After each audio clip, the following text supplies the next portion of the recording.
Assalamualaikum warahmatullahi wabarakatuh. Perkenalkan, nama saya Sri Rezeki dengan NIM C0D0210.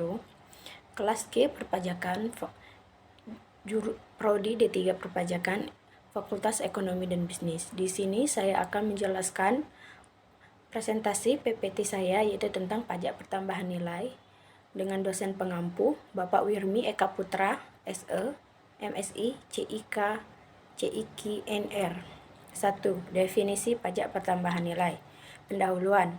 Apabila dilihat dari sejarah pajak pertambahan nilai merupakan pengganti dari pajak penjualan.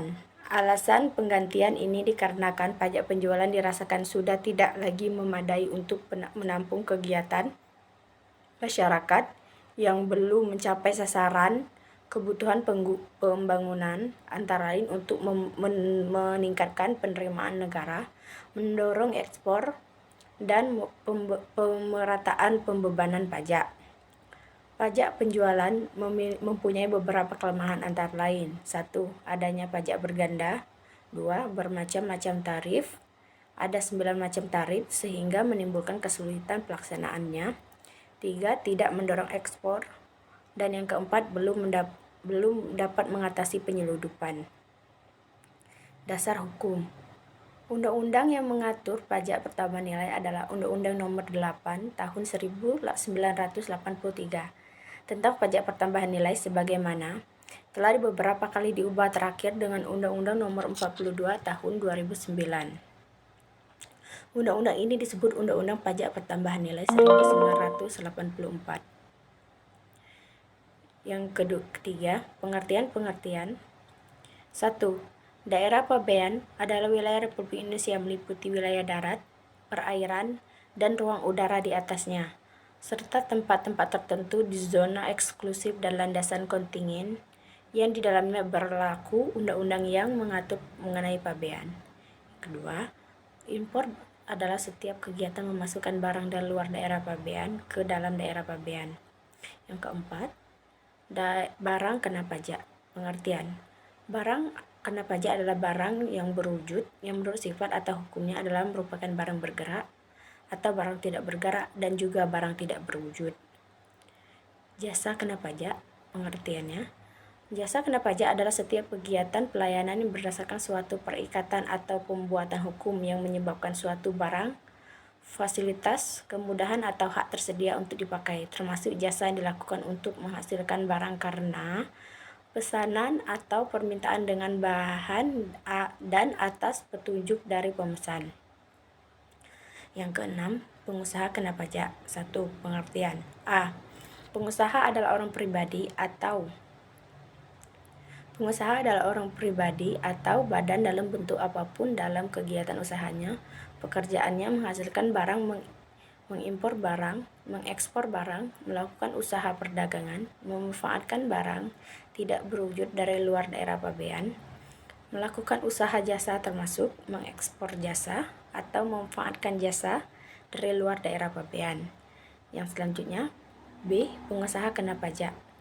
Pengusaha kena pajak atau PKP adalah pengusaha yang melakukan penyerahan barang kena pajak atau penyerahan jasa kena pajak yang dikenakan pajak berdasarkan Undang-Undang PPN 1984. Yang ketujuh, kewajiban pengusaha kena pajak. 1. Melaporkan usahanya untuk dikukuhkan menjadi pengusaha kena pajak. 2. Memungut PPN yang terutang. 3.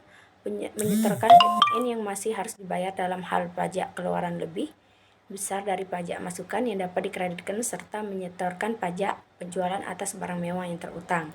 Dan yang terakhir, melaporkan penghitungan pajak. Yang kedelapan, penyerahan barang kena pajak. 1. Penyerahan hak atas BKP karena suatu perjanjian. 2. Pengalihan BKP karena suatu perjanjian sewa beli atau perjanjian sewa guna usaha atau leasing. 3. Penyelenggaraan BKP kepada pedagang perantara atau melalui juru lelang. 4. Pemakaian sendiri dan atau pemberian cuma-cuma BKP. 5. BKP merupakan persediaan atau aktiva yang menurut tujuannya semua tidak untuk diperjualbelikan, yang masih tersisa pada saat pembubaran perusahaan. Yang keenam, penyerahan BKP dari pusat ke cabang atau sebaliknya, atau penyerahan BKP antar cabang. Yang ketujuh, penyerahan BKP secara konsinyasi.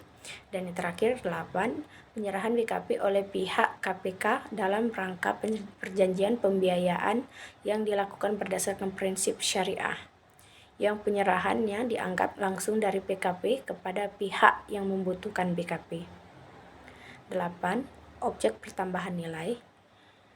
PPN dikenakan atas penyerahan BKP di dalam daerah pabean yang dilakukan oleh pengusaha.